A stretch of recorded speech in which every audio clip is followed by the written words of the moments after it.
Hey, how you doing? Of course, this is HB, and this is Home-Based Poetry, Conversations with HB. Thank you for tuning back in. Hopefully, you've been enjoying the shows and the phenomenal conversations I've been able to have with the phenomenal people that I'm blessed to be around. And that's the whole purpose of the show, to let you eavesdrop on some of the great people that I'm honored to be able to spend time with, get to know a little bit, and really get to the feedback from them on how they feel about their lives, how they got where they are, what success means to them, what does it take to get to their level. These are individuals that are successful poets and successful in their community and doing a lot of different things.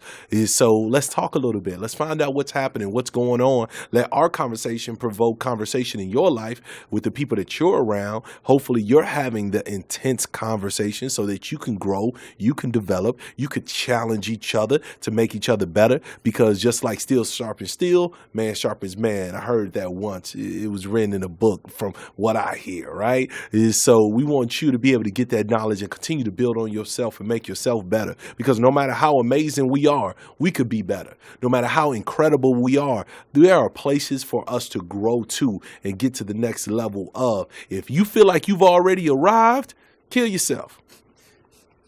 It's over. Why are you here? You feel like you did it all? You already know it all? There's nothing else for you to learn? Then what's the purpose of you being here anymore? Let me tell you, we all got so much to learn, and we can learn so much from so many different sources.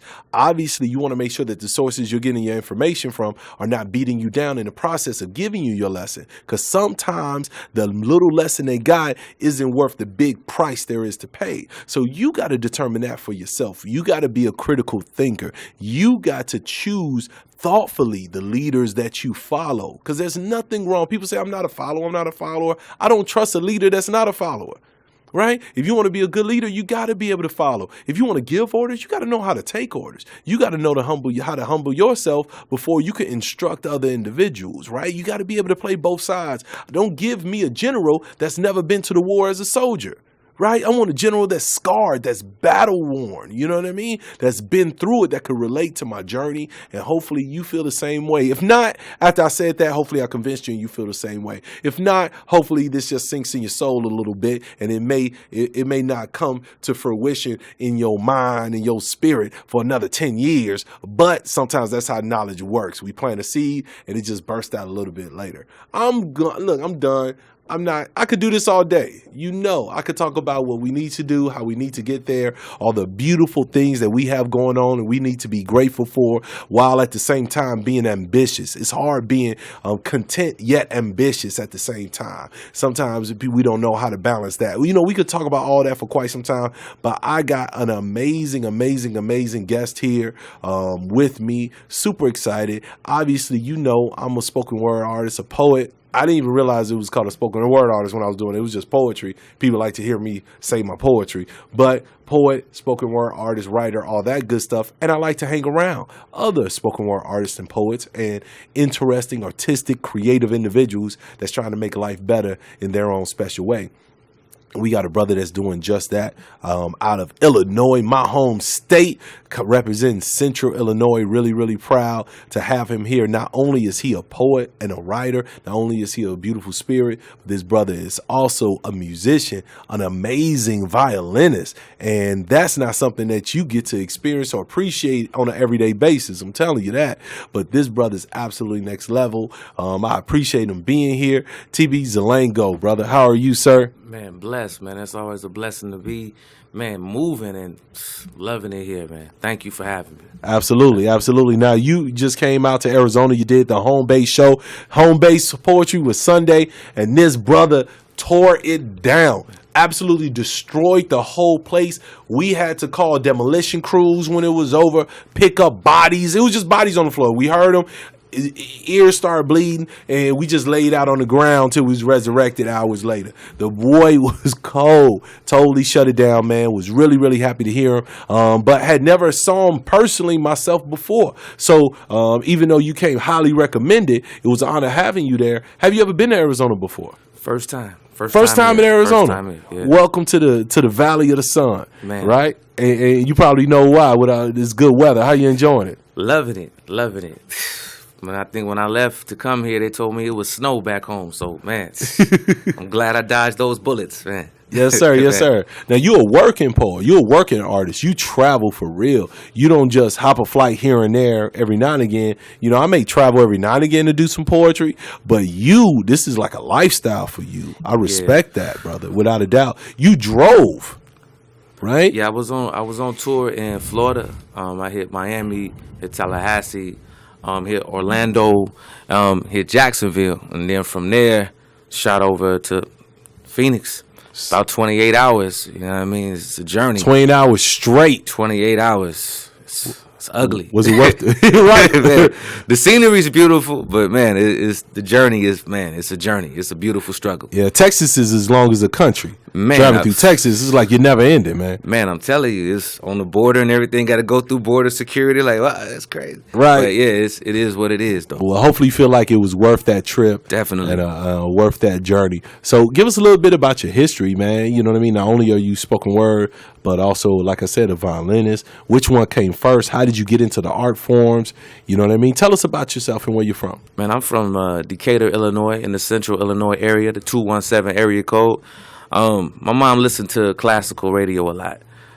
I listened to a lot of composers, and the first composer that really inspired me was Antonio Vivaldi.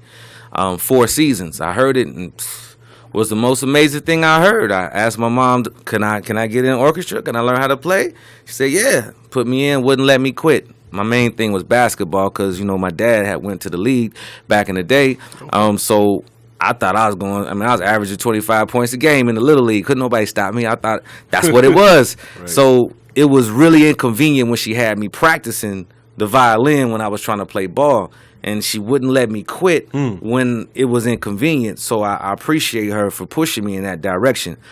She was a DJ when she was coming up. Oh, wow. So I had a love for the music, and I ended up becoming a DJ as well. But in studying so many different expressions of music, it's only right that I have my own expression of music. And it turned into writing my first song in 7th grade, putting my first demo together freshman year, selling the CDs off the spindles, hustling till I can put them in cases, hustling till I can get labels. Then next thing you know, it just goes on from there. I started learning about awareness, where we're at, what we're up against as a people, our journey spiritually, and then that took over my whole being with the music. So your first album and the first set of music you was doing, what kind of music was it? I mean, it was R&B. It was R&B. It was something to try to get the people moving. Right. Were you playing the violin on that as well? Nah, I really wasn't. I was in the studio working with different producers locally. Got it. Without a doubt. So then you start to get some knowledge yourself, it seems. And with that, it seemed like your art form matured. When did you reintroduce the violin to what you had going on? Well, that's a journey because I always kept them separate. And when I started learning more, because my first teacher was in Bennett, Kentucky, he started giving me lectures on CD. And I would be on the highway listening to the lectures and learning a whole lot from different lectures from all around the world. Once that started getting into my spirit and soul, then I started realizing that this talent, this gift that I have, I can't really just claim it as just my own. I got to do something with it. It's bigger than me. Right. So then I started thinking about everything I can do and started merging it together. So where I'm going in schools, giving lectures to the youth, whether it be elementary or whether it be colleges, I end up hitting with the violin, started putting spoken words, started giving words of encouragement, and it started becoming real to me that everything I have to use it for something greater than myself. And once I do that successfully, then, you know, the Creator will bless me with more. But until then, I got to take care of what I got. And from that point on, everything that I have, I try to incorporate it in everything I do. I love that. So, you know, be a good steward, right? You hear that? Be a good steward of what you got. A lot of us is asking for more. We're out here wishing and hoping and wanting more, but we treat what we got terribly. You know, that old car you got. You don't keep that clean, but you're begging for a new car. Do you deserve a new car if that's the case? Are you taking care of your apartment while you're looking to try to get a house? You know what I mean? You want you want a good relationship. How did you treat your last one? What level was you on at that point? So these things are extremely important when they talk about maturity, right? So we're talking about a maturity. How did spoken word get introduced? Well, coming up, I'm always a hip hop artist. And everything was about the dopest beats, whether I'm freestyling with the violin in the hallway and everybody's rapping to it and somebody's beating on the table. It was always about that. But then as my message started shifting, more and more people, the really, really good beats, they would rather give it to somebody talking about selling drugs and killing their brother than they would give it to a brother that has something positive to say. Right. And I started noticing that, me, I got an ear for music. I mean, you can't give me no whack beats and expect me to be cool with it. Then also, I noticed that not every sound system when you perform at places is really up to par. It's like, how can I really effectively reach people if the distortion is off, the highs and the lows is not balanced? It really makes me look bad. You got to really be a hip hop head. You got to be an artist to understand what I'm saying. If you're just a regular person just coming to see what's going on, it's hard to listen. So I started thinking like, okay. Because I would have never noticed that. Yeah, you over here talking. I'm like, oh yeah, he a musician. I don't know. Man, I've been all messed up. So it's just spoken word started coming to mind because on my first teacher in Bannock, Taco, he had me on a TV show called RAP with RAP for about 7 years, and before the show came on, we said the lyrics a cappella, and then went into the music. So when I started noticing more spoken word artists, like artists that has inspired me, like K Love and Real Talk and Dina Dean, a lot of these people were really making some strong impacts without using beats. Yeah. And a brother by the name all my crew, by the way. Brother by the name Brandon Thornton, I started holding poetry sets, introduced me to a couple of the people, and it just moved. I'm like, you know what? I could do these joints a cappella. You know what I'm saying? I don't really have to, you know what I'm saying? Okay. So then I started moving more in that direction, just changed my rhythm and my breathing patterns up so my words could be a little bit, that poetry pause that you got to have from time to time. Of course. And then it's like, okay, that's pretty easy. So ended up focusing more on that, and now people coming to me with dope beats now. Like, hey, I got this beat, you want to rock with it? Focusing more on that. People started coming to me with, studio time. Shout out to Music Monsters, Mackenzie Williams, free studio time from time to time, and looked out for a brother. You know what I'm saying? Shout out to Q Beats, in Decatur, Illinois, who really showed love for the studio time. And it's all because these words spoken with no beat was so influential, and so much dedication was behind them that it inspired other people to reach out and help, and boom, there it is. I'm a spoken word, and I'm a hip hop artist. How long ago was that as far as the spoken word introduction? The spoken word, I would say, like I said, when I started the radio show, the TV show RAP with RAP had a radio show with it as well. When I started doing that, I was probably in my late teens, and before I really just took over with the spoken word thing, probably I would say my early 20s. Early 20s? Early 20s. Okay, in your early 30s now. I would say that, for the listeners out there, I'm going to leave that a mystery.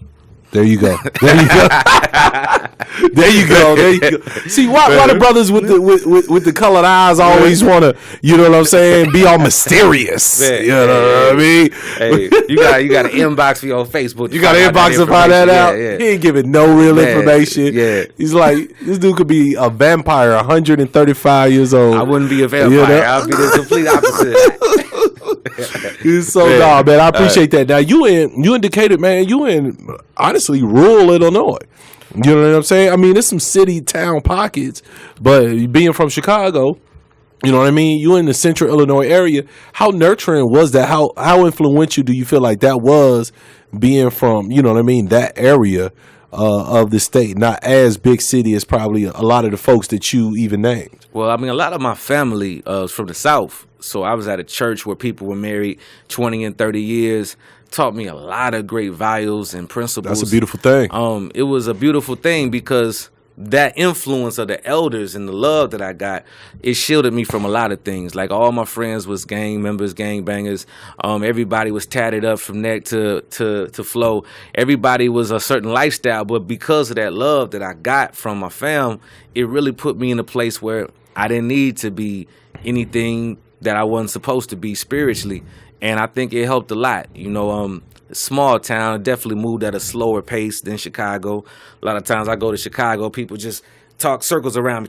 Boom. It's like, man, y'all too fast. Hold on, slow down. Like I kind of got off the porch late compared to y'all. Hold on. Sometimes they don't know what's going on. They just talking. They just like to do it quick. But, as I gained more consciousness spiritually, I started elevating my awareness to be a little bit more quicker. But I feel like the pace of the city is pretty slow.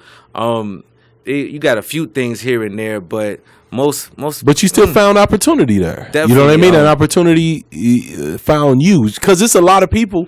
They're not from a Chicago, or New York, Atlanta. You know what I mean? Or L.A. or Oakland. So, or any other really, really big cities around the country, but they got skills, man. They got talent. They got how you still identified it. You know what I mean? And so how were you able to identify it and take advantage of, let's say, the few opportunities that was there? Because it don't seem like you let nothing slip through your fingers. I mean, it was my support system, my family. I was rapping and singing so long that the family started recognizing I was cold. So, they started, encouraging me. Like, I think my pops set up my first studio time. And it just, that support system put me, because it's a lot of people in Decatur, Illinois that's really talented. Springfield, really talented. Yep. Champaign, really talented. But a lot of times, my kids have champagne. Yeah, it's like it's just sometimes the drive. Sometimes your drive can get warred against, because when you come up because they call Decatur a dead end city. So when you come up to so many dead ends, sometimes it can discourage you and take your drive away. Whereas far as a bigger city, it's so many opportunities popping like that. So for me, it was more so being an innovator and creating avenues more so than waiting for things to happen. And that's what really put me on the road. Like, okay, Decatur ain't got no show tonight that's going to pay me, but Miami does. You know what I'm saying? Okay, but Nashville does. Chicago is 3 hours north. I can make it happen. St. Louis is 2 hours south. They got a competition. I know I can go down there and win that money. You know what I'm saying? Yeah. So it's like, it's these opportunities after I hit up the areas around my city or town, if you will. It opened up for more expanse. Right. And next thing you know, I'm doing shows in other countries now. So it's just there it is. One of those things where I don't choose to let anything stand in my way when it comes to something that's greater than me. This art, what really put energy behind it was the fact that, when I spit something, it ain't my personal how I like to do things. It's greater than me. I'm speaking on issues that, is bigger than right now. Absolutely. When I'm gone, somebody will be able to listen to this poem and it might be able to help them. And that's what it's about, leaving this world a better place than when you got here. So with that all being said, that's the driving force. That's what's moving me to wherever I got to go. See, speaking the words left unspoken, speaking for those that can't speak for themselves, you know what I mean? That's a big deal. And for those of you, once again, no matter where you are, what city you may be in, you still make it happen. You still figure it out. Let that drive you to push even harder. It's no excuse not to reach your full potential. Wherever you are, you can still reach your full potential. Soul on Ice was written in prison. Eldridge Cleaver still reached that potential while he was there. El Haj Malik El Sabaz still reached that potential on lockdown. You know what I mean? He decided to continue to grow and develop, become who he needed to become. So I definitely appreciate that, brother, and where you're coming from. This is what we're going to do, because he just dropped a lot of knowledge. And, I want to hear a little bit about how people respond to the violin and all of that. I want to have that conversation, but I think it's time for y'all to hear some, you know what I mean, and get a taste of what the brother talking about. He said he cold. I said he's just absolutely amazing. You know what I mean? So y'all need to see that for yourself. We're gonna take a really quick break, and then we're gonna be back with my man, and we're gonna break it down for you. See you in a second.